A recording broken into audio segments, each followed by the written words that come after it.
아들이 결혼을 하던 날, 저는 손에 땀이 흥건히 배어 있었습니다. 결혼식장 문 앞에 서서 하객들을 맞이하면서도 제 눈은 자꾸만 신부 대기실 쪽을 향했습니다. 흰 드레스를 입은 며느리가 환하게 웃고 있는 모습이 보이자 제 가슴은 벅차올랐습니다. 이제 내 아들이 정말 한 가정을 꾸리는구나. 그 생각이 머리를 스치자 그동안 키워온 세월이 한꺼번에 떠올랐습니다. 아들이 어릴 때 감기에 걸려 밤새 열이 나던 날, 이불 속에서 아이의 손을 꼭 잡고 있던 기억, 대학을 보내기 위해 새벽 버스를 타고 떠나던 그날, 아무 말 없이 손을 흔들며 차창 밖을 바라보던 제 모습이 주마등처럼 지나갔습니다. 그리고 지금 그 아이가 결혼을 합니다. 세상에 하나뿐인 내 외동아들, 그 아들이 이제 누군가의 남편이 된다니 기쁜 마음보다 허전함이 먼저 밀려왔습니다.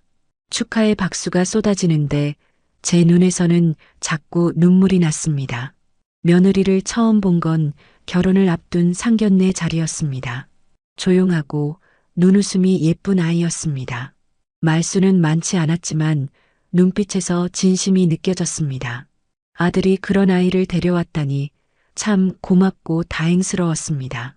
결혼 후 처음 시집을 온 며느리는 어색함을 감추지 못했습니다. 식탁에 앉아도 젓가락을 잘 못 들고 설거지를 하면서 유리컵을 자꾸 깨뜨렸습니다. 그럴 때마다 며느리는 어쩔 줄 몰라 하며 죄송해요, 어머니. 하고 고개를 숙였습니다. 그 목소리가 어찌나 작고 떨리던지 마음이 짠했습니다. 저는 그런 며느리를 다그치지 않았습니다. 얘야, 괜찮다. 처음부터 잘하는 사람이 어디 있니? 천천히 하다 보면 다 익숙해진다. 그 말을 하면서도 제 마음 한켠에는 이 아이가 잘 적응할 수 있을까 하는 걱정이 있었습니다. 아들은 퇴근 후 늘 며느리 편을 들었습니다. 엄마, 요즘 애들이 다 그래요. 너무 부담 주면 며느리가 힘들어요. 그 말을 듣고는 웃으며 대답했습니다. 그래, 엄마가 요즘 사람들 사는 걸 잘 몰라서 그렇지. 그렇게 조금씩 배워갔습니다.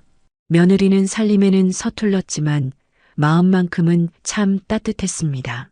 명절에 절을 올릴 때 두 손을 공손히 모으던 모습, 제가 허리 아프다고 하면 몰래 파스 붙여주던 손길이 고마웠습니다. 그 손이 아직도 기억에 남습니다. 결혼한 지 넉 달쯤 지나던 어느 날이었습니다. 며느리가 제 방 문을 두드리더니 조심스럽게 들어왔습니다. 어머니, 저 병원에 다녀왔어요. 그 표정이 평소보다 심상치 않았습니다. 왜? 어디 아파? 제가 걱정스러운 눈으로 묻자 며느리는 입술을 떨며 말했습니다. 임신이래요, 어머니. 그 말을 듣는 순간 제 귀가 멍해졌습니다. 잠시 아무 말도 못했습니다. 그리고는 곧 울컥하고 눈물이 차올랐습니다. 정말이냐, 얘야? 우리 집에 아기가 생겼다고? 며느리는 수줍게 고개를 끄덕였습니다. 그 얼굴이 어찌나 예쁘던지 저는 그 자리에서 며느리의 손을 꼭 잡았습니다. 고맙다, 얘야. 정말 고맙다. 그날 저녁 아들이 퇴근하자마자 이 소식을 전하니 아들은 제 어깨를 꼭 끌어안았습니다. 그 품 안에서 오랜만에 느껴보는 기쁨이 벅차올랐습니다. 그날 이후 저는 며느리가 더 예뻐 보였습니다. 입덧을 하며 속이 안 좋다고 하면 죽을 끓여주고 냄새가 덜 나는 반찬을 만들어 주었습니다. 며느리가 한 입 겨우 삼키면 그게 그렇게 기특했습니다. 얘야, 네가 힘들어야 아이가 잘 자란다더라. 그래도 너무 무리하지 말고. 며느리는 힘겹게 웃으며 네, 어머니 했습니다. 그 몇 달이 그렇게 행복했습니다. 배가 불러올수록 저는 손으로 잡고 며느리 배를 쓰다듬었습니다. 우리 손주야, 건강하게만 자라라. 할머니가 매일 기도할게. 밤마다 그렇게 속삭였습니다. 그리고 마침내 아기가 태어났습니다. 산부인과 복도에서 대기하고 있는데 수술실 문이 열리자 아들이 울면서 달려나왔습니다. 엄마, 아들이에요. 그 말에 제 다리가 풀렸습니다. 눈물이 쏟아졌습니다. 갓 태어난 손주는 작고 연약했지만 제게는 세상 그 어떤 보물보다 귀했습니다. 의사가 아이를 제게 보여주었을 때 저는 손을 뻗어 그 아이의 볼을 살짝 만졌습니다. 따뜻했습니다. 작고 여린 그 생명이 내 손끝에 닿는 순간 제 심장은 다시 뛰기 시작했습니다. 손주는 집에 온 날부터 온 가족의 중심이 되었습니다. 아들은 회사에서 돌아오면 곧장 아이 곁으로 달려가고 며느리는 젖병을 들고 웃었습니다. 저는 뒤에서 그 모습을 보며 마음속으로 수없이 다짐했습니다. 이 집은 이제 정말 완전해졌구나.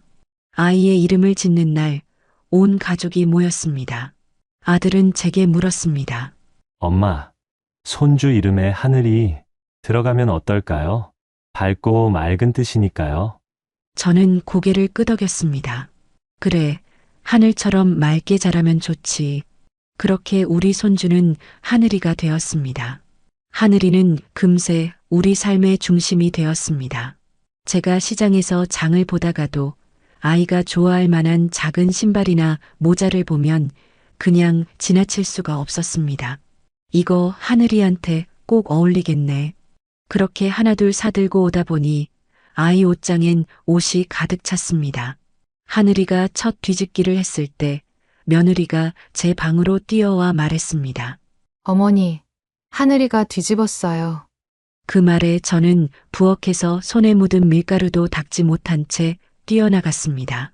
작은 몸을 힘겹게 뒤집고 있는 손주를 보고는 잘했어, 잘했어, 우리 하늘이 하며 박수를 쳤습니다. 그렇게 매일매일이 기적 같았습니다. 아침마다 들려오는 아기의 옹알이, 낮잠 자는 모습, 작은 손으로 제 옷깃을 잡는 그 느낌, 그 모든 순간이 제게는 축복이었습니다. 그리고 돌잔치가 다가왔습니다. 온 가족이 모여 상을 차리고 며느리는 아이에게 고운 한복을 입혔습니다. 아이는 낯설어 하면서도 웃음을 지었습니다. 사람들의 박수와 웃음 속에서 하늘이는 연필을 잡았습니다. 그 순간 모두가 환호했습니다. 이 아이는 공부 잘하겠네. 저는 그날 밤 잠자리에 누워 혼잣말을 했습니다. 그래, 우리 손주는 틀림없이 잘 자랄 거야. 돌잔치가 끝난 뒤에도 한동안은 마음이 들떠 있었습니다. 집안에는 아직 풍선이 매달려 있었고 식탁 위에는 돌잔치 때 남은 떡이며 과일이 남아 있었습니다. 며느리는 이제 1살이니까 더 바빠지겠어요. 하며 웃었고 저는 그 말에 고개를 끄덕였습니다. 그때까지만 해도 아무도 몰랐습니다. 그 웃음 뒤에 숨어 있는 그림자를. 돌잔치가 지나고도 몇 달이 흘렀습니다. 하늘이는 여전히 잘 먹고 잘 웃고 손뼉도 잘 쳤습니다. 그런데 어느 날 문득 이상하다는 생각이 들었습니다. 또래 아이들이 벌써 걸음마를 시작한다는 이야기를 들었을 때였습니다. 동네 모임에서 만난 한 아주머니가 말했지요. 우리 손주는 벌써 뛰어다니려고 해요. 말도 해요. 엄마도 하고 할머니도 해요. 그 말을 듣는데 마음 한구석이 쿡 하고 찔렸습니다. 집에 돌아와서 하늘이를 보았습니다. 아이의 눈빛은 여전히 또렷했지만 걸으려는 기색이 전혀 없었습니다. 엎드려 놀다가도 금세 힘이 빠져 쓰러졌습니다. 하늘아, 일어나 볼까? 그 말을 해도 아이는 웃기만 했습니다. 며느리도 가끔 그런 말을 하곤 했습니다. 어머니, 하늘이가 또래보다 좀 느린가 봐요. 천천히 크는 거겠죠. 그 말에 저는 일부러 웃으며 대답했습니다. 걱정 마라. 하지만 속으로는 자꾸 뭔가 불길한 예감이 스며들었습니다. 저녁마다 아들이 퇴근해 오면 아이와 놀았습니다. 작은 공을 굴리면 하늘이가 손으로 잡으려 하긴 했지만 힘이 부족했습니다. 아들이 아이를 품에 안고 우리 하늘이 아빠 봐봐 하며 웃으면 아이도 소리를 내며 웃었습니다. 그 웃음은 여전히 천사 같았지만 그 안에서 뭔가 설명할 수 없는 미묘한 어색함이 느껴졌습니다. 밤에 며느리가 아이를 재운 뒤 제 방에 들어와 말했습니다. 어머니, 오늘 병원에서 예방접종하러 갔다가 선생님이 그러더라고요. 또래보다 근육이 좀 약하대요. 근데 뭐, 시간이 지나면 괜찮아질 거라고 하셨어요. 그 말을 들었을 때 안심이 되기보다는 이상하게 마음이 불편했습니다. 괜찮아진다는 말이 왜 그렇게 불안하게 들렸을까요? 며칠 뒤 하늘이를 안고 있던 며느리가 잠깐 한숨을 내쉬었습니다. 요즘은 애가 자꾸 힘이 없어 보여요. 기어다닐 때도 금방 엎드려 버려요. 저는 아이의 등을 쓰다듬으며 속으로만 중얼거렸습니다. 이 아이가 어째서 이럴까? 어디가 아픈 건 아닐까? 봄이 지나 여름이 되었습니다. 창문 너머로 매미 소리가 쏟아질 때마다 집안은 고요했습니다. 하늘이는 여전히 걸을 줄 몰랐고 말을 하지 않았습니다. 눈으로 사람을 쫓고 웃음도 짓지만 입에서는 단 한마디도 나오지 않았습니다. 엄마라는 소리 한 번, 할머니라는 소리 한 번, 그 단어들을 기다리며 하루하루를 보냈습니다. 저는 밤마다 아이 곁에 앉아 있었습니다. 잠든 아이의 손을 잡고 눈을 감으면 이상하게도 마음이 조용히 가라앉지 않았습니다. 혹시라도 병이라면 그 생각이 들 때마다 곧바로 고개를 저었습니다. 아니야, 그런 일은 없어. 그럴 리가 없어. 하지만 아침이 오면 다시 불안이 찾아왔습니다. 며느리는 여전히 담담했습니다. 애가 좀 느린 거예요, 어머니. 요즘 애들 중에도 말 늦는 애 많대요. 그 말이 틀린 건 아니었지만 어쩐지 설득되지 않았습니다. 아이의 표정 속 어딘가에는 늘 피로가 깔려 있었습니다. 웃고 있지만 금세 지쳐버리고 손에 든 장난감을 오래 쥐지도 못했습니다. 그날 밤 아들이 퇴근하자마자 며느리가 조용히 말했습니다. 여보, 우리 병원 다시 가보는 게 어때요? 그냥 단순한 발달 지연이라기엔 좀 이상해요. 아들은 처음엔 말을 아꼈습니다. 그래도 괜찮을 거야. 걷는 게 늦는 애들도 많잖아. 하지만 며느리의 표정이 굳어져 있었습니다. 혹시라도 큰 병이면 어떡해요? 그 한마디에 거실의 공기가 멎었습니다. 그날 이후로 가족들은 서로 말을 아꼈습니다. 아이의 앞에서는 누구도 불안을 드러내지 않았지만 눈빛만 봐도 서로 같은 생각을 하고 있었습니다. 아침마다 며느리는 아이를 안고 창가에 앉아 있었습니다. 햇살이 아이 얼굴에 닿을 때마다 며느리의 눈이 흔들렸습니다. 저는 그 모습을 문틈으로 보며 가만히 한숨을 쉬었습니다. 며칠 뒤 아들이 병원 예약을 잡았습니다. 서울에 있는 큰 병원이라고 했습니다. 엄마, 이번엔 정밀검사를 받아보자고요. 혹시라도 놓치는 게 있으면 안 되니까. 그 말을 듣는 순간 제 가슴이 쿵 내려앉았습니다. 이제 정말로 그동안 외면해왔던 현실을 마주해야 하는 순간이 온 겁니다. 검사 당일 아침 저는 일찍 일어나 밥을 지었습니다. 아이가 좋아하는 미음을 끓이면서도 손이 떨렸습니다. 하늘아, 아무 일 없을 거야. 그 말을 수십 번 되뇌며 아이의 옷을 갈아입혔습니다. 아이는 아무것도 모르는 듯 제 얼굴을 보며 웃었습니다.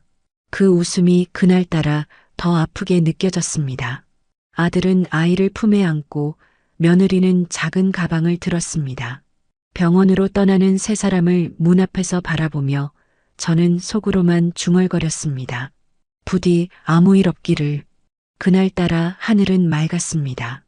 햇빛이 강하게 비치는데도 제 마음은 한없이 무거웠습니다. 창문 밖으로 멀어지는 가족의 뒷모습을 바라보며 제 두 손은 자연스레 떨렸습니다. 마치 오래전 아들이 어린 시절 병원에 실려가던 날처럼요. 그때처럼 아무 일 없이 돌아오길 바랐지만 마음 한구석에서는 알 수 없는 두려움이 꿈틀거렸습니다. 병원 복도는 이상하리만큼 조용했습니다. 유리창 너머로 햇빛이 쏟아지고 있었지만 그 빛조차 차갑게 느껴졌습니다. 하늘이는 진료실 안에서 간호사의 품에 안겨 있었고 아들과 며느리는 의자에 나란히 앉아 있었습니다. 저는 그 옆에 앉아 있었지만 심장이 너무 크게 뛰어서 숨소리조차 들리지 않았습니다. 의사의 얼굴에는 무거운 표정이 서려 있었습니다. 그 표정 하나만으로도 결과가 좋지 않다는 걸 직감할 수 있었습니다. 의사는 차분하게 그러나 단호하게 말을 꺼냈습니다. 아드님, 어머님, 아이가 조금 복잡한 상태입니다. 그 한마디가 떨어지는 순간 공기가 멎었습니다. 의사는 서류를 넘기며 천천히 설명을 이어갔습니다. 하늘이의 발달 속도가 일반적인 아이들보다 현저히 늦고 근육 긴장도와 신경 전달 기능에 이상이 있다는 말이 이어졌습니다.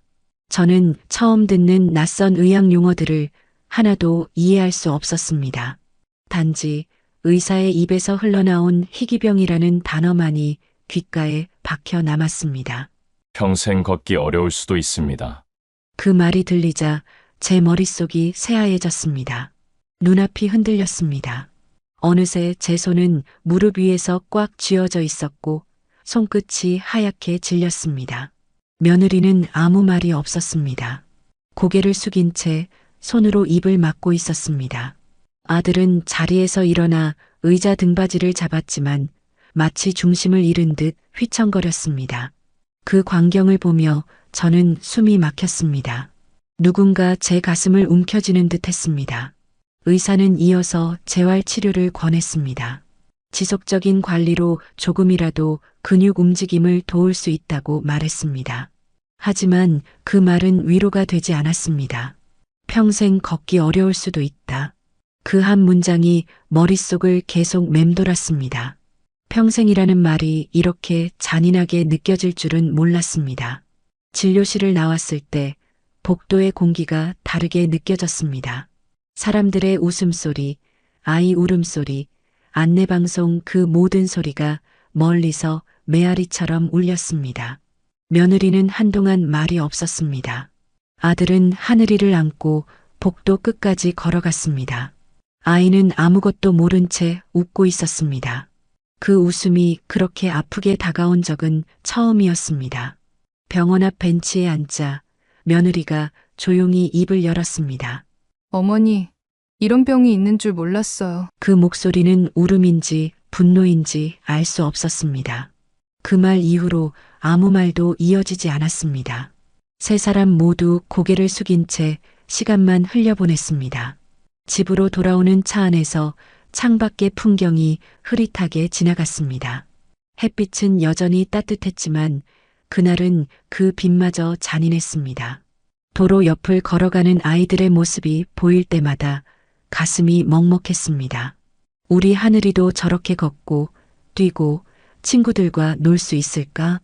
그 단순한 바람이 그토록 멀게 느껴졌습니다. 집에 도착하자 며느리는 방으로 곧장 들어갔습니다. 아들은 하늘이를 조용히 눕히고 한참 동안 그 얼굴을 바라봤습니다. 저는 부엌으로 들어가 물을 한 잔 마셨습니다. 그런데 물이 목을 넘어가지 않았습니다. 잔을 내려놓는 순간 손이 떨렸습니다. 밤이 깊었습니다.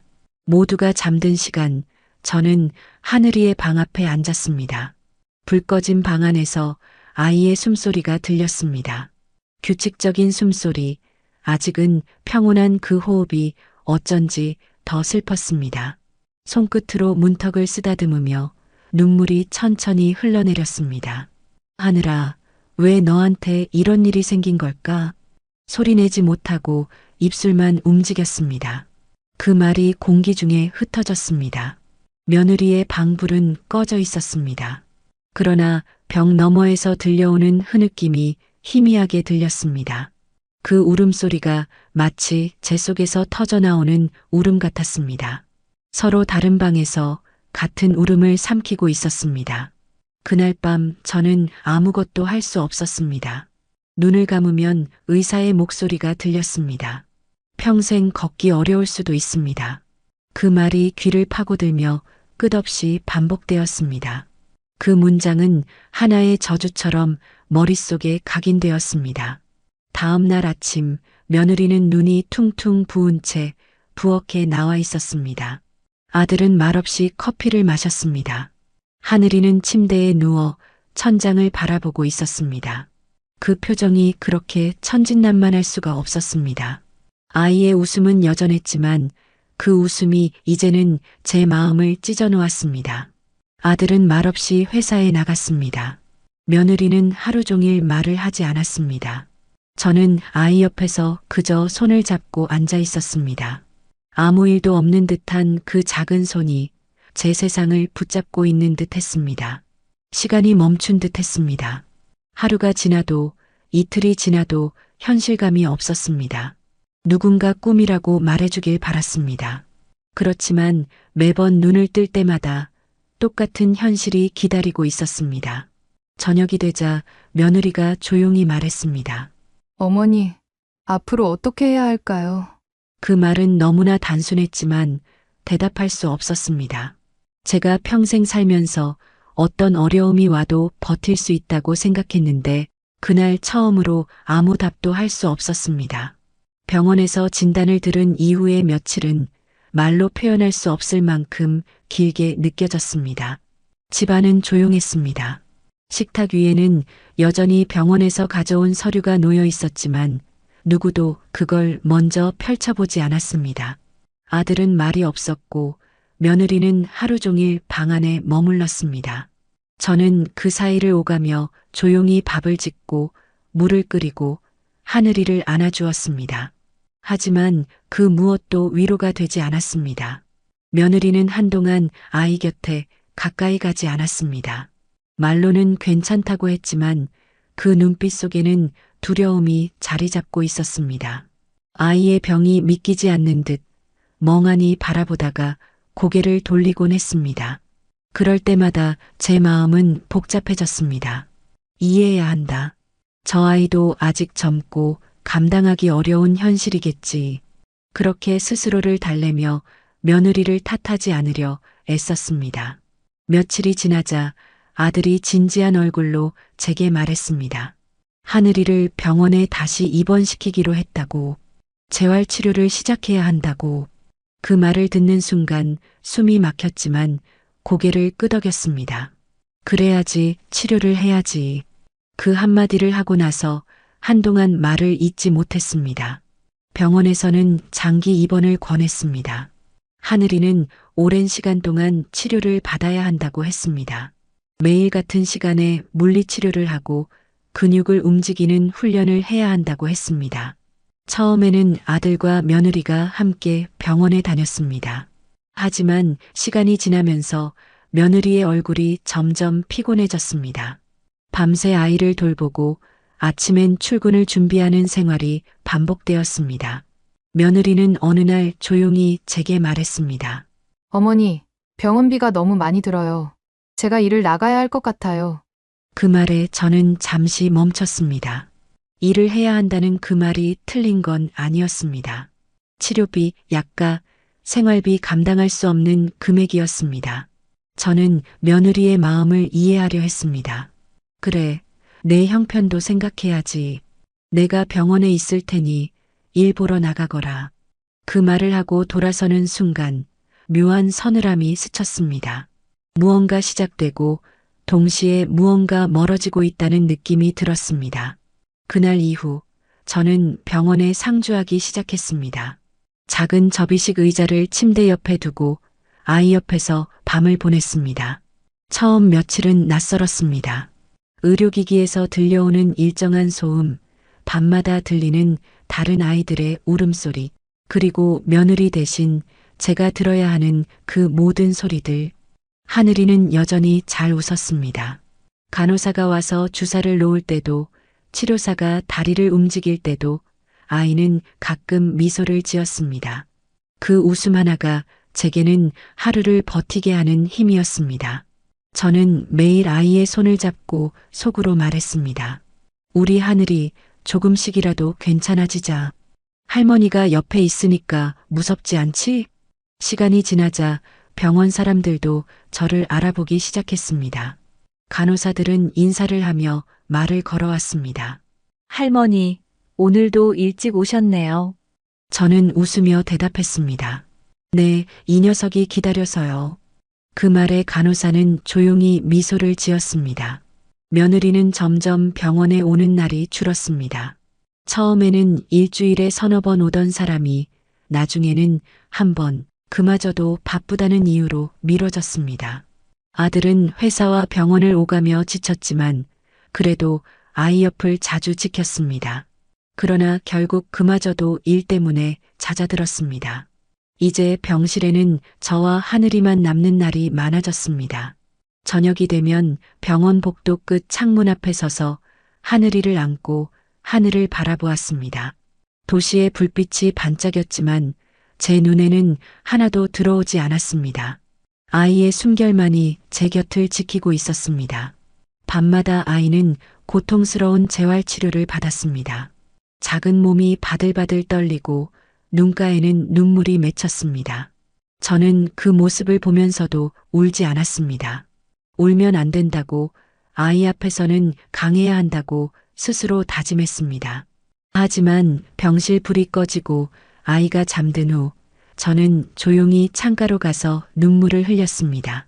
그 눈물이 얼마나 뜨거운지 제 손등이 데일 만큼이었습니다. 며느리는 가끔 병원에 전화를 걸었습니다. 목소리는 피곤했고 감정이 메말라 있었습니다. 그녀는 일 때문에 바쁘다고 했습니다. 처음에는 이해했습니다. 하지만 한 달이 지나고 두 달이 지나도 아이의 얼굴을 보러 오지 않았을 때 저는 마음 깊은 곳에서 서운함이 스며들었습니다. 일이 아무리 바빠도 아이 얼굴 한 번은 봐야 하지 않니? 그런 생각이 들었지만 입 밖으로 꺼내지는 않았습니다. 그녀도 힘들 거라고, 나름의 사정이 있을 거라고 스스로를 달랬습니다. 그러던 어느 날 병원 복도에서 다른 어머니가 말을 걸었습니다. 요즘 젊은 엄마는 병실에 잘 안 오네요. 그 말에 저는 아무 대답도 하지 못했습니다. 그저 고개를 숙인 채 아이의 이름을 불렀습니다. 하늘아, 우리 하늘이 할머니랑 놀까? 그때 아이는 웃으며 제 손을 꼭 잡았습니다. 그 손이 너무 따뜻해서 그 순간만큼은 세상이 멈춘 듯 했습니다. 밤이 깊어가고 병원 불빛이 하나둘 꺼질 때 저는 늘 같은 생각을 했습니다. 이 아이의 곁은 내가 지켜야 한다. 그 다짐 하나로 하루를 버텼습니다. 며느리가 오지 않아도, 아들이 바빠도 저는 병실 문을 닫지 않았습니다. 매일 아침 아이의 이마에 손을 얹고 미약하게나마 느껴지는 체온에 안도했습니다. 그 온기가 제게 남은 유일한 희망이었습니다. 병원 생활은 생각보다 훨씬 길고 고단했습니다. 처음에는 한두 달쯤 지나면 나아질 거라 믿었습니다. 의사의 말처럼 재활치료를 꾸준히 받으면 언젠가는 조금이라도 움직일 수 있을 거라 생각했습니다. 하지만 시간이 지날수록 그 믿음은 조금씩 무너졌습니다. 하늘이는 여전히 침대에 누워 있었습니다. 가느다란 팔과 다리, 주사 자국이 남은 손등, 그리고 늘 희미하게 떨리는 입술. 그 작은 몸이 고통을 견뎌내는 모습을 보는 건 어른의 마음으로도 감당하기 힘든 일이었습니다. 매일 아침 치료실 문이 열릴 때마다 긴장감이 병실 안을 가득 채웠습니다.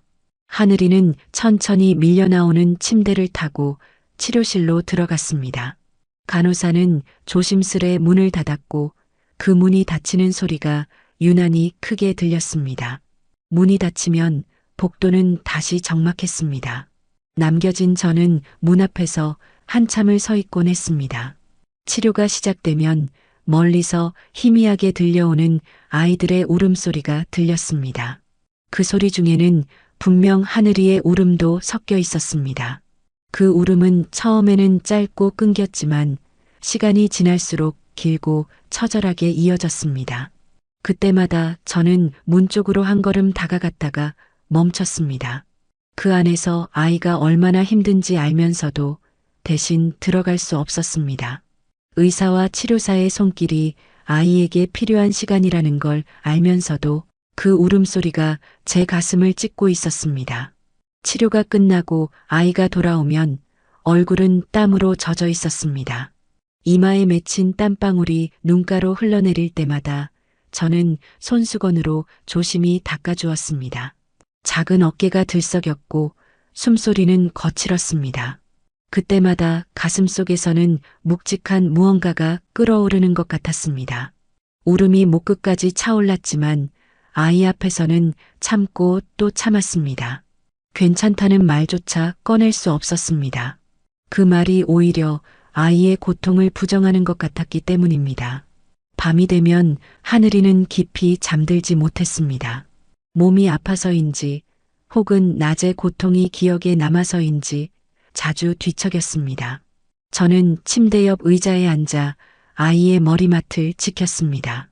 가끔 아이의 손이 허공을 더듬듯 움직이면 저는 그 손을 잡아주었습니다. 작고 여린 손이 제 손을 꼭 잡을 때면 아이의 체온이 전해졌습니다. 그 따뜻함이 살아있다는 증거였지만 동시에 그 온기가 너무 약해 보여 불안했습니다. 병실의 불빛은 항상 희미했습니다.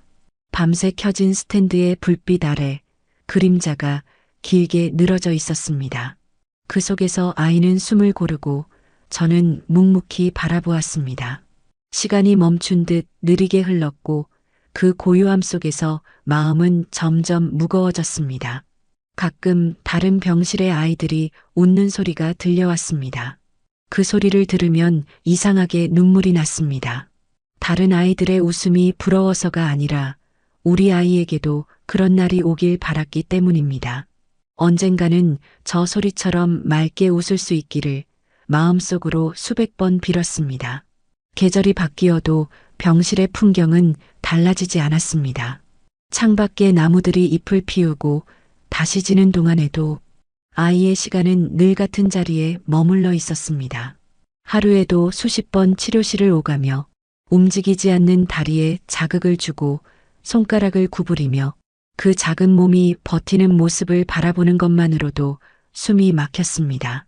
가끔은 아이의 얼굴을 바라보다가 문득 이런 생각이 들었습니다.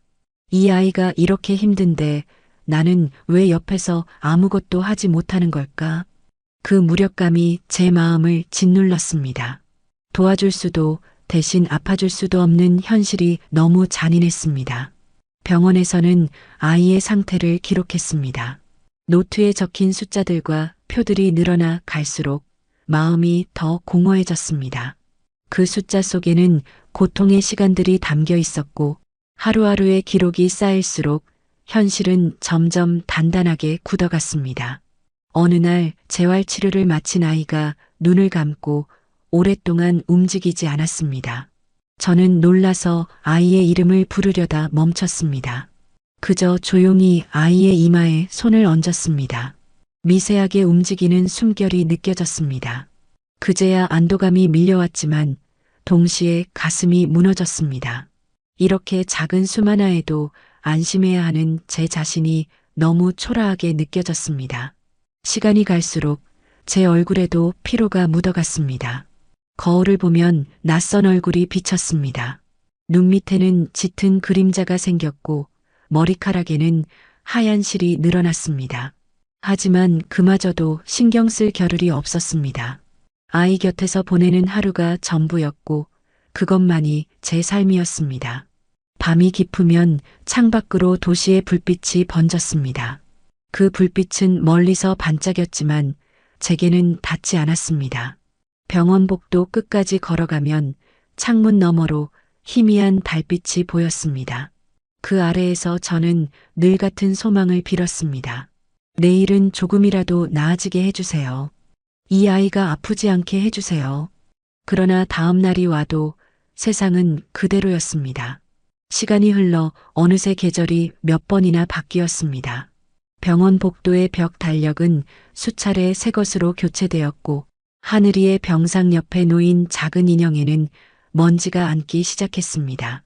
처음 입원했을 때에는 모든 것이 낯설고 무겁게 느껴졌지만 이제는 하루의 순서가 정해진 듯 몸이 먼저 움직였습니다. 아침이 되면 커튼을 열고 아이의 얼굴에 닿는 햇살을 확인했습니다. 의사의 회진이 지나가면 곧이어 물리치료사가 들어왔습니다. 치료 시간표는 늘 같았습니다. 아이의 몸이 굳지 않도록 다리를 펴고 팔을 들어 올리고 때로는 울음을 터뜨릴 만큼 아픈 동작들이 이어졌습니다. 그럴 때마다 저는 고개를 숙이고 조용히 아이의 손을 감싸쥐었습니다. 며느리는 점점 병원에 나타나지 않았습니다. 한때는 아이 곁에 서서 함께 울던 사람이었지만 이제는 전화를 걸어도 받지 않는 날이 많아졌습니다. 일이 많아서 못 간다는 말을 남기고 몇 주씩 소식이 없었습니다. 병실 문이 열릴 때마다 혹시나 하는 마음으로 고개를 들었지만 대부분은 간호사나 치료사였습니다. 이제는 발소리만 들어도 누가 오는지 감으로 알 수 있었습니다. 그중 며느리의 발소리는 더 이상 들리지 않았습니다. 시간이 길어질수록 며느리에 대한 서운함보다 어쩐지 그럴 수도 있겠다는 체념이 먼저 찾아왔습니다. 세상에는 각자의 몫이 있고 이 아이의 곁은 내 몫일 뿐이라는 생각이 조용히 마음속에 자리를 잡았습니다. 병원 사람들은 저를 하늘이 할머니라고 불렀습니다. 간호사들이 교대하며 인사를 할 때면 이름 대신 그렇게 불러주었습니다. 그 부름이 낯설지 않았습니다. 오히려 그 이름이 제 존재를 대신하는 것 같았습니다. 누군가 제 이름을 부르면 어색하게 느껴질 정도로 저는 점점 하늘이의 할머니로만 살아가고 있었습니다. 생활은 단순했습니다. 아침엔 병원 식당에서 밥을 받아오고 점심에는 아이의 치료에 맞춰 간단히 끼니를 때웠습니다. 저녁에는 아이의 이불을 정리하고 작은 옷들을 빨았습니다. 세탁실에 건조기 돌아가는 소리를 들으며 이제 이 병원의 소리들이 제 일상이 되어버렸다는 걸 실감했습니다. 창문 너머의 하늘은 언제나 비슷했습니다. 비가 오면 복도 끝 창가에서 한참을 바라보았습니다. 빗방울이 유리창에 닿아 흘러내릴 때마다 마치 제 마음속 무언가가 조금씩 닳아 없어지는 듯 했습니다. 처음엔 불안이었고 그 다음엔 분노였으며 이제는 그 모든 감정이 잦아들고 고요한 무감각만 남았습니다. 하늘이는 어느새 6살이 되었습니다. 또래 아이들이 학교에 갈 준비를 하고 놀이터에서 뛰노는 나이였습니다. 그러나 이 아이의 하루는 여전히 병원 침대 위에서 시작되고 같은 자리에서 끝났습니다. 몸은 자라지만 세상은 변하지 않았습니다.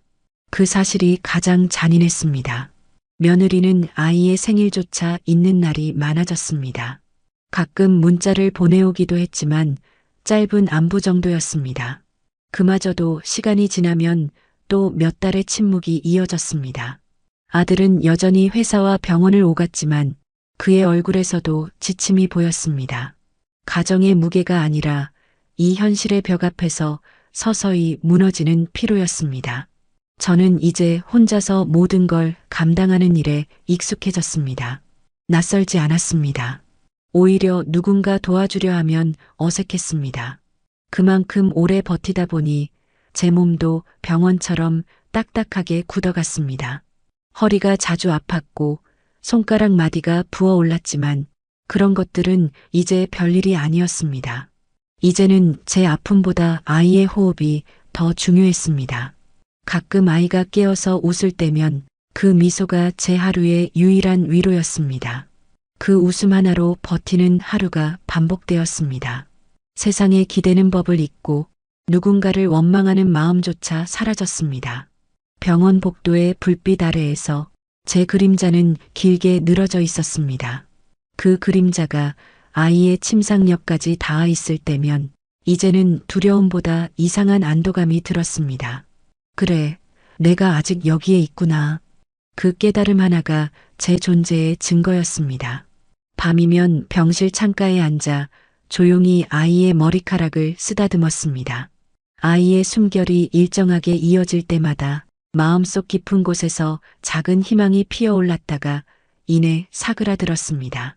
기적은 오지 않았지만 그래도 내일 아침 눈을 떴을 때 아이의 얼굴을 다시 볼 수 있다는 사실 하나로 하루를 버틸 수 있었습니다.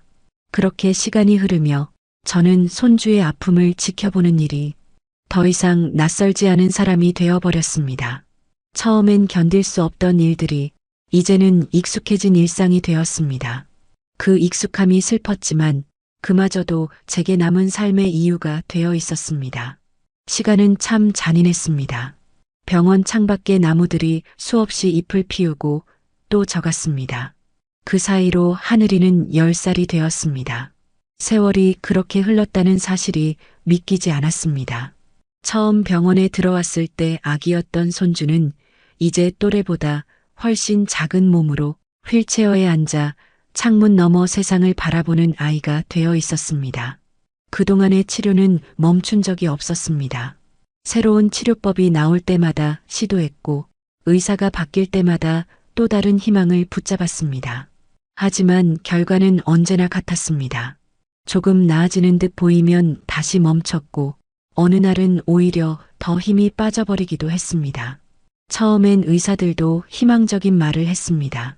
어쩌면 시간이 지나면 조금씩 좋아질 수도 있다고, 지속적인 자극이 중요하다고, 어머니의 인내가 분명 결과를 만들 거라고 했습니다. 그 말을 붙잡고 하루하루를 버텼습니다. 그러나 10년이라는 시간이 흐른 뒤 그들의 목소리에서도 더 이상 희망이 느껴지지 않았습니다. 의사는 조심스레 말을 아꼈습니다. 더 이상의 회복은 어려울 것 같습니다. 그 한 문장은 이전의 그 어떤 말보다 조용했지만 가장 깊게 가슴을 찔렀습니다. 그 말이 끝나는 순간 세상이 멈춘 듯 했습니다. 하늘이는 여전히 웃었습니다.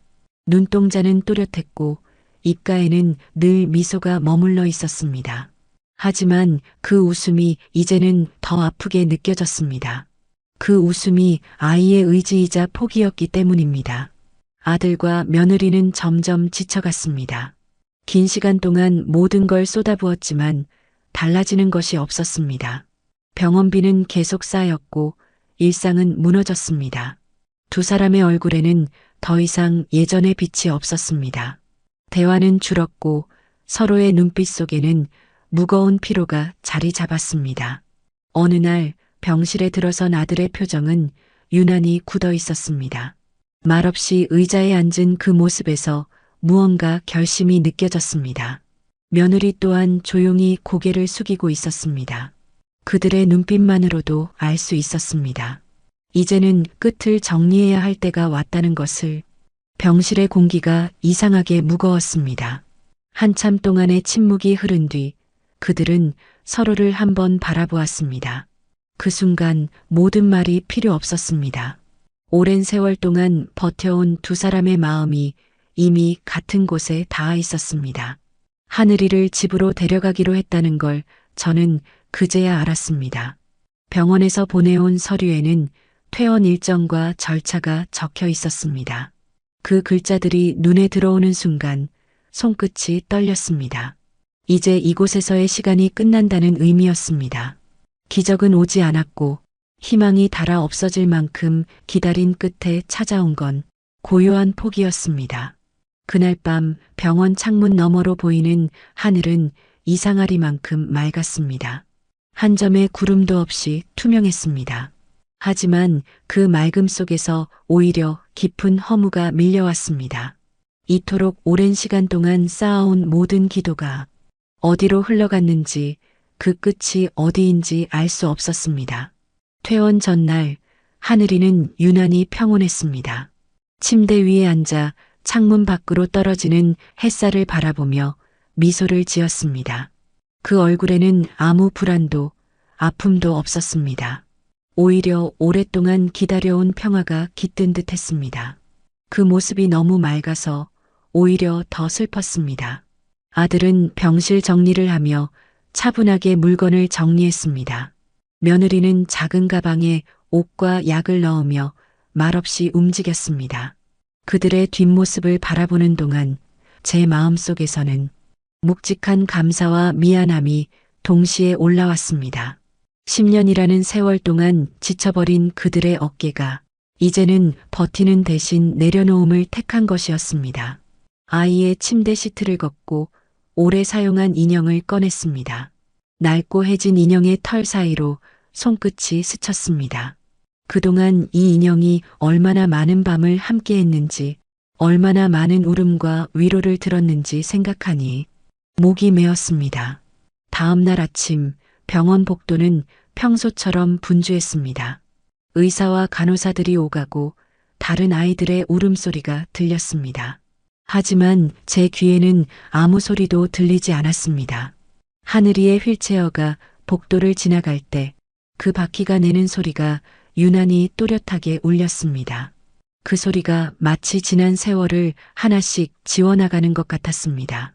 병원 문을 나서는 순간 찬바람이 얼굴을 스쳤습니다. 10년 동안 익숙했던 공기와는 전혀 다른 냄새였습니다. 밖의 세상은 여전히 움직이고 있었습니다. 차가 지나가고 아이들의 웃음소리가 멀리서 들렸습니다. 그 모든 소리가 낯설었습니다. 이제 그 낯선 세상 속으로 하늘이와 함께 나가야 했습니다. 집으로 가는 차 안에서 아무 말도 하지 않았습니다. 유리창 너머로 스치는 풍경들이 느리게 흘러갔습니다. 10년 동안 바라보지 못했던 세상이 눈앞에 펼쳐졌지만 그 안에 들어갈 자신이 없었습니다. 집이 아니라 다시 또 다른 싸움이 시작될 곳으로 가는 느낌이었습니다. 그날 저녁 하늘이는 오랜만에 집의 공기를 마셨습니다. 조용히 숨을 들이쉬고 익숙한 냄새를 맡는 듯 눈을 감았습니다. 그 작은 움직임 하나에 제 눈에서는 눈물이 흘러내렸습니다. 10년이라는 시간 동안 버텨온 모든 감정이 그 한순간에 무너져 내렸습니다. 병원에서 보낸 세월이 끝나고 이제는 집에서의 시간이 시작되었습니다. 하지만 그것이 안도인지 체념인지 알 수 없었습니다. 단 한 가지 분명한 건 이제 다시 이 아이의 세상을 제가 지켜야 한다는 사실뿐이었습니다. 집으로 돌아온 날 문을 여는 순간 묘한 공기가 흘렀습니다. 익숙했던 공간이 낯설게 느껴졌습니다. 10년 전 떠날 때와는 모든 것이 달라져 있었습니다. 거실의 벽지는 색이 바랬고 가구는 제자리를 잃은 듯 어색했습니다. 그 세월 동안 집은 변했는데 사람들의 마음은 더 깊은 곳에 갇혀 있었습니다. 하늘이의 침대가 거실 한쪽에 놓였습니다. 햇살이 들어오는 창가 쪽이었습니다. 저는 그곳이 좋다고 생각했습니다. 햇빛이 닿으면 아이의 얼굴이 조금이라도 밝아질 것 같았습니다. 그렇게 매일 아침 커튼을 열어 햇살을 들였습니다. 그러나 그 햇살이 따뜻하게 느껴진 건 처음 며칠뿐이었습니다. 시간이 지나자 그 빛조차 무겁게만 느껴졌습니다. 처음 며칠 동안은 모두가 조심스러웠습니다. 아들은 출근 전 하늘이 곁에 앉아 잠시 머물렀고 며느리는 집안일을 부지런히 하는 듯 보였습니다. 그러나 그 부지런함 속에는 어딘가 불안이 섞여 있었습니다. 말을 아끼고 눈을 마주치지 않으려 했습니다. 병원에서의 시간이 길었고 그만큼 서로에게 할 말이 많았지만 누구도 먼저 입을 열지 않았습니다. 며칠이 지나면서 모든 게 조금씩 무너져 갔습니다. 하늘이의 치료는 중단되었습니다. 이제는 더 이상 병원에 다닐 이유가 없었습니다. 의사도 그렇게 말했고 가족도 받아들였습니다. 하지만 그 받아들임이라는 것이 얼마나 무거운 말인지 그때는 아무도 몰랐습니다. 아침이면 저는 아이의 몸을 닦아주고 작은 약을 챙겼습니다. 하늘이는 예전보다 말이 늘었지만 여전히 걷지 못했습니다. 손가락으로 장난감을 만지며 웃을 때면 그 웃음이 참 고맙기도 하고 또 서글프기도 했습니다. 그 아이의 웃음 하나가 하루를 버티게 했지만 그 웃음 뒤에 깃든 현실은 결코 가벼운 것이 아니었습니다. 며느리는 점점 말을 잃어갔습니다. 집에 돌아온 이후로 아이의 방에 들어가는 일이 거의 없었습니다. 식탁에 앉아도 눈을 피했고 하늘이의 이름을 부르지 않았습니다. 그 침묵이 처음엔 낯설었지만 점점 익숙해졌습니다. 그러나 익숙해질수록 마음은 더 무거워졌습니다. 아이를 낳은 사람의 마음이 이렇게까지 멀어질 수 있다는 사실이 이해되지 않았습니다. 저는 며느리의 마음속에도 아픔이 있을 거라 생각했습니다. 하지만 아무리 생각해도 그 아픔이 아이를 외면할 이유가 될 수는 없었습니다. 하루 종일 일에 매달리듯 집을 비우고 돌아와서는 피곤하다는 핑계로 방에 들어가 버렸습니다. 아이 곁에는 늘 저 혼자였습니다. 어느 날 저녁 식탁 위에 밥이 식어갔습니다. 저는 하늘이 옆에 앉아 아이에게 죽을 먹였습니다. 숟가락을 한 번씩 뜰 때마다 아이의 입가에 묻은 음식물을 닦아주며 잠시 고개를 들어 며느리를 바라보았습니다. 그녀는 멀찍이 앉아 있었지만 눈길은 창문 밖을 향해 있었습니다. 그 순간 제 마음속에 조용한 질문 하나가 떠올랐습니다. 그녀의 시선 속에는 무엇이 있을까? 아이가 아닌 삶을 벗어나고 싶은 마음이 담겨 있는 것 같았습니다. 밤이 되면 집안은 고요했습니다. 아들은 늦게까지 일했고 며느리는 방 안에서 나오지 않았습니다. 그 사이 저는 하늘이의 이불을 펴고 온도를 맞추고 아이의 손을 잡은 채 조용히 숨소리를 들었습니다. 그 작은 숨결이 끊어지지 않기를 바라며 하루를 마무리했습니다. 그렇게 며칠이 더 지나자 마음속에서는 작은 기대가 피어올랐습니다. 고맙다는 말 한마디, 그 말 하나면 좋겠습니다. 10년 동안 병원에 머물며 아이 곁을 지켰던 제 삶을 그녀가 단 한순간이라도 알아봐 주길 바랐습니다. 그저 짧은 한마디면 충분했습니다. 그 말이 들리면 그동안의 서운함이 모두 녹아내릴 것 같았습니다. 그러나 아무 일도 일어나지 않았습니다. 며느리는 여전히 조용했고 그 침묵은 점점 두터워졌습니다. 식탁에서 마주 앉아도 서로의 눈은 다른 곳을 향했습니다. 그 고요함이 처음엔 어색했지만 이제는 한 사람의 무관심이 또 한 사람의 상처가 되어 집안을 가득 채우는 공기처럼 퍼져 있었습니다. 하늘이는 여전히 웃었습니다. 그 웃음이 유일한 위로이자 유일한 슬픔이었습니다. 아이의 웃음 뒤로 보이는 며느리의 무표정한 얼굴을 볼 때마다 마음속에 묵직한 무언가가 쌓여갔습니다. 말하지 않아도 그 침묵이 갈등이 되었습니다. 소리 없는 거리감이 점점 넓어졌고 그 거리감은 결국 서로의 마음을 다른 세계로 밀어냈습니다. 밤이 깊어가면 저는 거실 불을 끄지 못했습니다. 어둠 속에서 아이의 숨소리를 들으며 스스로에게 되묻곤 했습니다.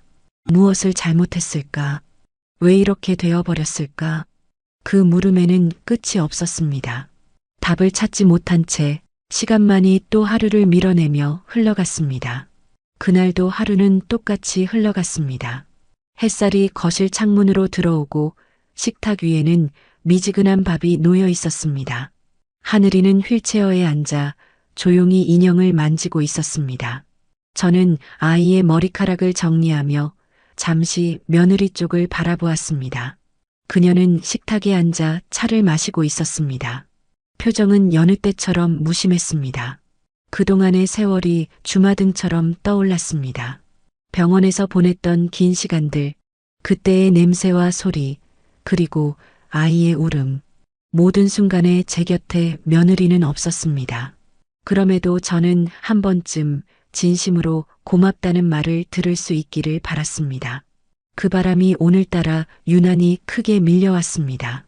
집안의 공기는 정적이었습니다. 하늘이의 웃음소리조차 묘하게 멀게 들렸습니다. 손에 쥔 수저가 떨렸습니다. 그동안 참아왔던 말들이 가슴속에서 일렁였습니다. 이제는 꺼내야 한다는 생각이 들었습니다. 더 미루면 스스로가 무너질 것 같았습니다. 그 순간 공기가 갈라지는 듯 했습니다. 오랜 침묵 끝에 흘러나온 제 목소리는 낮고 떨렸습니다. 그동안의 세월, 그 모든 기다림과 희생의 무게가 담겨 있었습니다. 하지만 그 말은 벽에 부딪히듯 허공에서 흩어졌습니다. 며느리의 표정이 서서히 굳어갔습니다. 눈빛이 차가워졌고 어깨가 들썩였습니다. 그녀의 얼굴에는 억눌러왔던 감정이 번져나갔습니다. 그리고 이내 모든 게 무너지는 듯한 순간이 찾아왔습니다. 그녀의 입에서 쏟아진 말은 한순간에 공기를 바꿔놓았습니다. 그 말은 바늘처럼 날카로웠고 그 어떤 침묵보다 잔인했습니다. 그녀는 고개를 치켜들고 있었습니다. 그 눈빛에는 분노와 억울함, 그리고 끝내 지워지지 않는 냉기가 서려 있었습니다. 순간 귀안이 멍해졌습니다. 그녀의 입술이 움직이는 모습은 보였지만 그 내용은 마치 천둥처럼 머릿속을 울렸습니다. 가슴속이 무너져 내리는 소리가 들렸습니다. 온몸이 굳었고 숨이 막혔습니다. 그 한마디가 모든 것을 바꿔버렸습니다. 세상의 모든 모욕과 슬픔이 한 줄의 말에 실려 있었습니다. 그 말은 단순한 변명이 아니었습니다. 그것은 상처였습니다.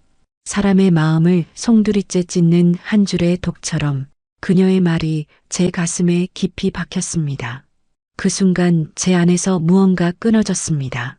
수많은 참음과 이해, 그리고 연민이 한순간에 무너져 내렸습니다. 눈앞이 어두워졌고 심장이 거칠게 뛰었습니다. 손끝이 떨렸고 입술이 말라붙었습니다. 말없이 일어났습니다. 방 안의 공기가 무겁게 내려앉았습니다. 시간이 멈춘 듯 모든 것이 정적에 잠겼습니다. 그녀의 시선이 제게 닿았지만 그 눈빛은 이미 닫혀 있었습니다. 오랫동안 참고 눌러왔던 분노가 속에서 터져나왔습니다. 몸이 저절로 움직였습니다. 말은 없었지만 그 움직임이 모든 걸 말하고 있었습니다. 더 이상 함께 있을 수 없다는 뜻이었습니다. 그녀는 잠시 머뭇거렸지만 곧 시선을 돌렸습니다.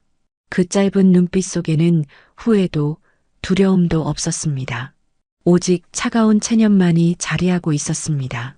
문이 열리고 찬바람이 거실로 스며들었습니다. 낯빛이 흩어졌고 먼지가 일었습니다. 그녀는 아무 말 없이 짐을 챙겼습니다. 발자국 소리가 복도를 지나 현관을 향했습니다. 그 소리가 점점 멀어졌고 이내 완전히 사라졌습니다. 문이 닫히는 소리가 낮게 울렸습니다. 그 소리는 유난히 길게 남았습니다. 집안은 다시 고요해졌습니다. 그러나 그 고요함은 평화가 아니라 잔해였습니다. 한마디 말이 모든 관계를 무너뜨린 자리에는 무거운 공기만이 남아 있었습니다. 그 자리에 멈춰 선 채 한동안 아무것도 할 수 없었습니다. 몸은 굳어 있었고 눈앞은 흐릿했습니다. 머릿속에는 오직 하나의 생각만이 맴돌았습니다. 이제 끝났구나. 하늘이는 아무것도 모른 채 인형을 꼭 끌어안고 있었습니다. 그 조용한 웃음이 오히려 더 가슴을 아프게 했습니다. 아이의 웃음이 남아있는 공간 속에서 모든 것은 이미 무너져 있었습니다. 그날 이후 집안의 공기는 달라졌습니다. 그녀의 발자국 소리가 사라진 자리에는 묘한 허전함이 남았습니다. 분노와 슬픔, 그리고 안도까지 뒤섞인 복잡한 감정이 하루 내내 가슴속을 떠돌았습니다. 밤이 되자 문틈으로 바람이 들어왔습니다. 그 바람이 싸늘하게 뺨을 스쳤습니다. 마치 누군가의 냉랭한 숨결 같았습니다. 그 속에서 저는 천천히 눈을 감았습니다. 그리고 마음속으로 다짐했습니다. 이제 이 아이의 곁은 오직 나 하나뿐이라고. 그날 밤 집안은 이상하리만큼 조용했습니다. 문이 닫힌 이후로 아무런 소리도 들리지 않았습니다. 바람조차 잠든 듯 공기가 멈춰 있었습니다. 하늘이는 침대 위에서 천천히 숨을 고르고 있었고 저는 그 옆에서 아무 말 없이 앉아 있었습니다. 마음속에서는 파도가 일 듯한 울분이 일어났지만 그 파도는 어디로도 나아가지 못했습니다. 아들이 퇴근 후 집에 들어왔을 때 그의 얼굴에는 오랜 피로가 묻어 있었습니다. 하지만 그날은 그 피로 위에 무거운 침묵이 더해졌습니다. 저는 천천히 오늘 있었던 일을 이야기했습니다. 그녀가 했던 말, 그동안의 침묵, 그리고 마지막에 차가운 시선까지 그 모든 것을 담담히 전했습니다. 말이 길지 않았지만 그 몇 마디가 가진 무게는 벽처럼 내려앉았습니다. 아들의 얼굴이 굳어졌습니다. 표정 하나 바꾸지 않았지만 눈빛 속에서 무언가가 꺼져가는 것이 보였습니다. 그 눈빛은 더 이상 분노가 아니었습니다. 깊은 상처와 체념이 뒤섞인 말없는 결단의 눈빛이었습니다. 그는 잠시 고개를 숙였고 그 순간 집안의 공기가 변했습니다. 말은 없었지만 이미 결론은 정해져 있었습니다. 그날 이후 며느리는 집에 돌아오지 않았습니다. 며칠 동안 전화도 메시지도 없었습니다. 그 공백 속에서 아들은 점점 말수가 줄어들었습니다. 밤마다 방 안에서 조용히 서류를 정리했고 책상 위에는 이혼 서류 한 장이 놓여 있었습니다. 그 종이 한 장이 얼마나 무거운 것인지 저는 알고 있었습니다. 그 종이를 내려다보는 아들의 손끝이 미세하게 떨렸습니다. 그 떨림은 단순한 분노가 아니라 사랑이 다 닳아 없어질 때 생기는 마지막 고통이었습니다. 며칠이 지나고 비가 내리던 날이었습니다. 집 초인종이 울렸습니다. 그 소리는 오랜만에 듣는 낯선 울림이었습니다. 문을 열자 며느리가 서 있었습니다. 옷은 젖어 있었고 얼굴은 창백했습니다. 손에는 작은 가방 하나가 들려 있었습니다. 그녀의 눈빛에는 후회와 두려움이 뒤섞여 있었습니다. 그 모습을 보는 순간 가슴 한쪽이 묘하게 저렸습니다. 그녀는 한동안 아무 말도 하지 못했습니다. 입술이 여러 번 떨렸지만 소리는 쉽게 나오지 않았습니다. 마치 그동안의 모든 말이 무너져 내린 사람처럼 보였습니다. 그녀의 눈가에서 천천히 눈물이 흘렀습니다. 그 눈물은 조용했지만 그 안에는 수많은 감정이 뒤섞여 있었습니다. 죄책감, 두려움, 그리고 늦은 후회. 그녀의 눈을 바라보는 동안 제 마음속에도 작은 흔들림이 일었습니다. 이토록 망가진 사람을 다시 밀어내야 한다는 것이 인간적으로 너무도 아픈 일이었습니다. 하지만 그보다 더 큰 고통은 이미 이 집이 그녀를 다시 받아들일 수 없는 곳이 되어버렸다는 사실이었습니다. 지나온 세월이 너무 길었습니다. 그 세월 동안 쌓인 고통과 희생은 한순간의 눈물로 씻을 수 없었습니다. 그리고 그녀가 남긴 말, 그 한마디는 아직도 제 가슴 깊은 곳에서 꺼지지 않았습니다. 그 말은 용서의 자리를 남기지 않았습니다. 그날 밤 저는 아무 말 없이 등을 돌렸습니다. 그녀의 울음소리가 등 뒤로 희미하게 들려왔습니다. 하지만 발걸음은 멈추지 않았습니다. 그 울음은 너무 늦게 찾아온 것이었습니다. 이미 모든 것이 끝나 있었고 그녀가 흘리는 눈물은 남은 자리조차 닿지 못했습니다. 며칠 뒤 아들과 며느리는 구청에서 서류를 제출했습니다. 그날 이후 두 사람의 이름은 다른 칸에 적히게 되었습니다. 그 종이 한 장이 10년의 세월을 조용히 갈라놓았습니다. 펜 끝이 종이를 스치는 소리가 들릴 때 저는 창가에 앉아 하늘이의 얼굴을 바라보고 있었습니다. 아이의 눈빛은 평온했습니다. 마치 세상의 변화를 모르는 듯 그저 조용히 미소를 짓고 있었습니다. 그 웃음이 더욱 아프게 다가왔습니다. 세상 모든 상처가 그 작은 미소 뒤로 숨어 있는 듯 했습니다. 한 가정의 무너짐, 사랑의 끝, 그리고 남겨진 아이. 그 모든 무게가 그 미소 안에 담겨 있었습니다. 밤이 깊어갈수록 이 집의 불빛은 점점 더 희미해졌습니다. 이제는 새 식구였던 공간에 두 사람만 남았습니다. 무너진 관계의 자리를 대신 채운 것은 끝내 사라지지 않는 정적과 어린 손주의 숨결뿐이었습니다. 그날 이후 저는 다시 한번 다짐했습니다. 이 아이를 지켜야 할 사람은 이제 나뿐이라고. 그 어떤 상처도, 그 어떤 외로움도 이 아이 앞에서는 이유가 될 수 없다고. 그래서 다시 하루를 시작했습니다. 조용히 아무 말 없이. 이혼 절차가 마무리된 후 집안은 한동안 텅 빈 듯 했습니다. 사람의 목소리가 줄어들자 대신 시계 초침 소리와 하늘이의 숨소리가 유난히 또렷하게 들렸습니다. 그 고요함 속에서 처음 며칠은 눈을 감아도 잠들 수가 없었습니다. 모든 일이 지나갔지만 마음은 여전히 어딘가에 머물러 있었습니다. 아들도 변했습니다. 전보다 말이 적어졌지만 표정은 단단해졌습니다. 그의 어깨에는 여전히 피로가 묻어 있었지만 이제는 그 피로가 책임의 무게로 바뀌어 있었습니다. 저는 그런 아들을 보며 이제부터는 우리가 서로 버팀목이 되어야 한다는 걸 느꼈습니다. 하늘이는 여전히 휠체어에 앉아 있었습니다. 하지만 그 아이의 눈빛은 세상을 향해 열려 있었습니다. 작은 손으로 책장을 넘기고 창문 밖으로 날아가는 새를 따라가며 미소를 짓곤 했습니다. 그 웃음 하나로 하루가 밝아졌고 그 웃음 하나가 모든 이유가 되었습니다. 아침이면 저는 하늘이의 손을 잡고 밖으로 나갔습니다. 가벼운 바람이 불고 나무 사이로 햇살이 쏟아졌습니다. 아이의 휠체어 바퀴가 천천히 움직일 때마다 그 바퀴 자국이 흙 위에 길게 남았습니다. 그 흔적은 우리 가족이 걸어온 길 같았습니다. 비록 더디고 거칠었지만 그 길은 분명히 앞으로 나아가고 있었습니다. 점점 시간이 흐르면서 이 집에는 다시 작은 온기가 돌기 시작했습니다. 아들은 퇴근 후 아이 곁에 앉아 책을 읽어주었고 저는 부엌에서 간단한 죽을 끓이며 하늘이가 좋아하는 향을 집안에 퍼뜨렸습니다. 그 향 속에는 희미한 평화가 스며들었습니다. 누군가 떠나간 자리가 아직 남아 있었지만 그 빈자리를 새 삶이 천천히 채워가기 시작했습니다. 밤이 되면 저는 창가에 앉아 하늘이의 잠든 얼굴을 바라보았습니다. 조용히 손등을 어루만지며 이 아이가 끝내 웃을 수 있다면 그걸로 충분하다고 속으로 되뇌었습니다.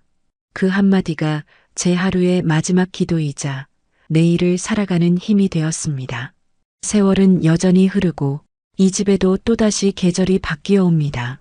봄이 되면 마당에 매화가 피고 여름엔 창가의 나뭇잎이 반짝이며 흔들렸습니다.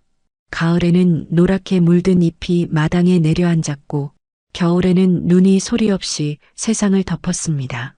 그 모든 계절의 흐름 속에 이제 우리의 삶도 조금씩 단단해졌습니다. 아들은 더 이상 세상을 원망하지 않았고 저 또한 지난 일들을 되새기지 않았습니다. 우리는 서로의 침묵 속에서 작은 위로를 나누며 살았습니다. 하늘이는 점점 밝아졌고 비록 다리를 움직이지 못했지만 그 아이의 마음은 누구보다 강했습니다. 저녁이면 하늘이는 늘 같은 말을 했습니다. 그 말은 짧고 단순했지만 그 안에는 이 집을 다시 일으켜 세운 힘이 담겨 있었습니다. 그 말 한마디가 들릴 때마다 저는 눈을 감고 마음속으로 대답했습니다. 그래, 우리는 아직 살아있다. 그날 이후로 제 삶의 목적은 단 하나였습니다. 이 아이가 세상에서 가장 평온하게 웃을 수 있도록 지켜주는 일, 그것이면 충분했습니다.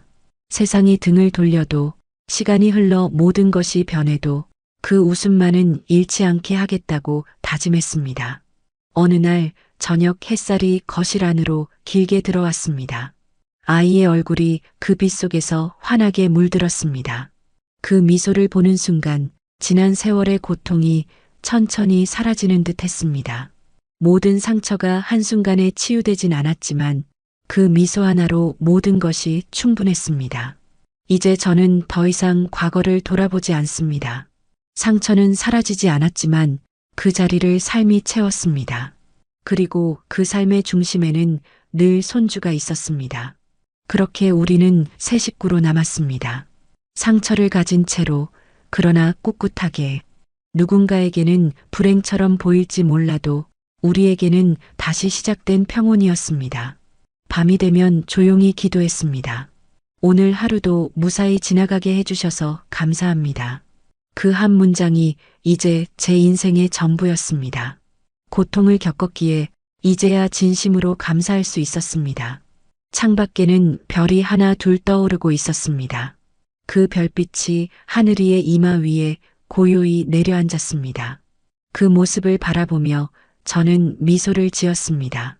그 아이가 제 곁에 있다는 사실 하나만으로 이 세상 모든 것이 충분했습니다.